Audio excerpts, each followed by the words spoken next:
Hey, what's up everyone? Adam here with brahwegotthis, and today in this video, it's going to be a different style of video. It's going to be kind of a video of me addressing some of the community's concerns with the expansion reveal, and specifically with the expansion reveal of the card game. I've read like a good bit of forum comments, and I've seen people's feedback in the streams and on Reddit and on Twitter, and I definitely know people are kind of underwhelmed by the reveal of a card game being the main point of the chapter, but I have a recording here of me kind of explaining my thoughts on it and kind of hopefully like helping you guys maybe at least give it a shot, and kind of just hearing my sides of it. But the whole point of it is telling you as well that I understand where you're coming from if you are a little underwhelmed. Real quick, I want to give a shout out to my patrons and members. Thank you so much for supporting. Check out all those links below and all my social stuff in the description. The card game was not what I was thinking that they were going to be putting into the game.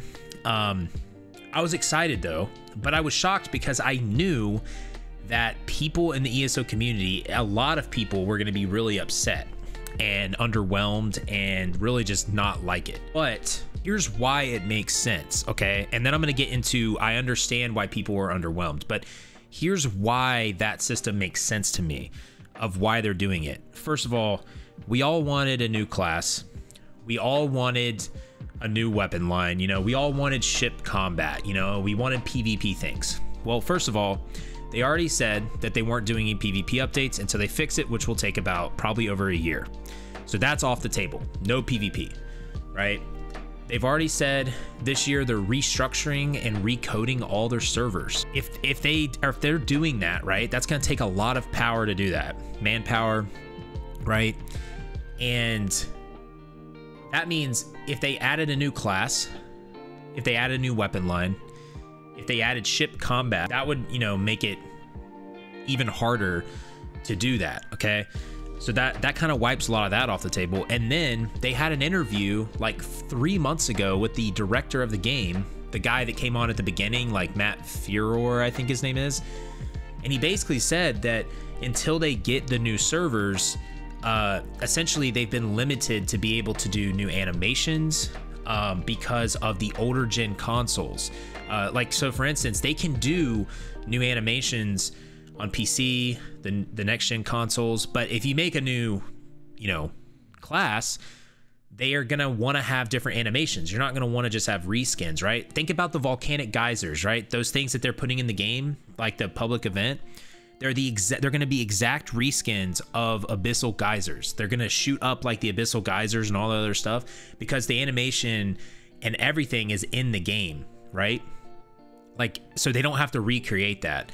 So until they get their servers, we're not going to see a class or probably a weapon line unless the weapon line, because like the weapon line is going to have different animations, right? It would be really weird if the weapon line was a reskin of another weapon line. It wouldn't feel different, right? Same with spellcrafting, right? Spellcrafting would have to have different things, animations, right? So it makes sense that they put a system in the game that technically is already in the game. They've got the crown crate crap, right? And they've done a card game before with like legends and stuff. So like it makes sense that that's in there because I feel like it takes less resources, right? And the other reason why it makes sense of why that's happening is because it's something that will get a lot of different players in the game, potentially, okay, with quotes, y'all. Because people like card games, people like collectible card games, and it's something that they can build upon in other expansions. It's something that fits. So like I kind of get where they're going with it, right? I get it. Talking about the underwhelmed state and talking about the disappointment, okay? Saying all that, I know people are underwhelmed. I know people are disappointed. In some cases, I'm a little disappointed because I'd love to see a new class. I'd love to see a new race, a new weapon, something different, maybe like Overland Plus, right? I'd love to see all that. I get why people feel underwhelmed. Nothing against companions, nothing against people that like companions, but this is the exact feeling that you're feeling right now if you're underwhelmed. If you felt underwhelmed, this is the exact feeling I felt last year when they revealed Blackwood. I was honestly just not excited for companions. I was honestly like, what? Like, we're getting companions in a massive multiplayer online game? Like, Honestly, that's how I felt. So like, I know how you feel if you're feeling underwhelmed, because that's what I felt last year. And that's the thing, is this system is very polarizing.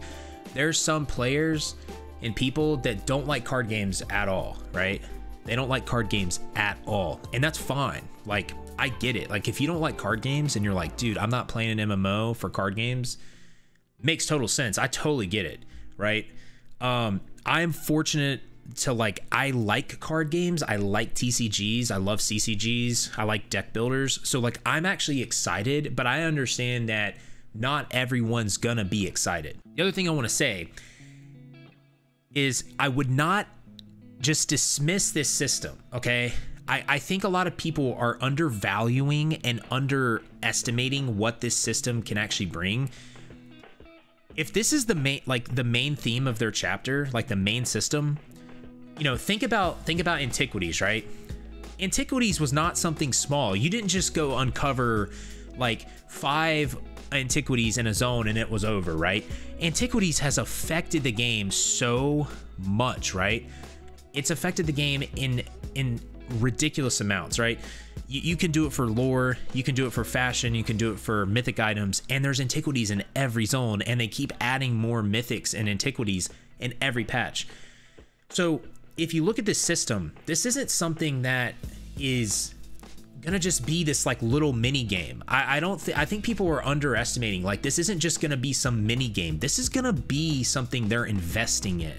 This is something they're going to really pour resources into. And I can tell you guys, as someone who's played card games for over 10 years, okay, I'm telling you right now, just from what they've told us with some of the mechanics and everything, there's not a lot of information, but just from what they've told us, they've put a lot of thought into this game. It's not something they're just like, oh, let's just throw this little cool little mobile card game in the game. That's you can tell they've put a lot of thought into it, because first of all, it takes an extreme amount of knowledge and thinking and research and development to balance a card game, first of all. Second of all, they've already thought ahead about microtransactions probably and pay to win, right? So every card game online, Hearthstone, Magic the Gathering, I don't know about Gwent, but I know Magic the Gathering, Hearthstone, the economy is very important in the game, right? But it's a free game, right? So the way you earn cards is you spend money, right? But people are afraid that, like, in this game, you're going to spend a bunch of money to get new cards. But the fact that they mentioned that if you have a deck that is like S tier and you play against a noob who has a starter deck, and when you start playing, it mixes all your cards together and randomly draws it out to you, that absolutely 100% negates pay to win. Because you would be stupid if you bought cards in a store, because you're just not gonna know if you're gonna like draw that card, because you're not gonna have that deck, right? So that tells me that in this system, they've put a lot of thought in it. And so I think if you're not excited about it, I totally get it. You might not like it at all, and that's fine, right? But what I would recommend is that I'm gonna play a lot of it, y'all. Like, I don't think you understand. I'm gonna be playing this card game possibly more than I play the game at first on the stream, because I love card games and I like building decks and I like finding cool ways to win. If it's a good game, if it has good gameplay mechanics, it could be really fun. And I think a lot of people will be surprised on maybe the enjoyment that they actually get out of it, because they said that you can earn cosmetics, you can earn housing furnishings, you can earn gold, transmute stones, you can find more cards by exploring, right?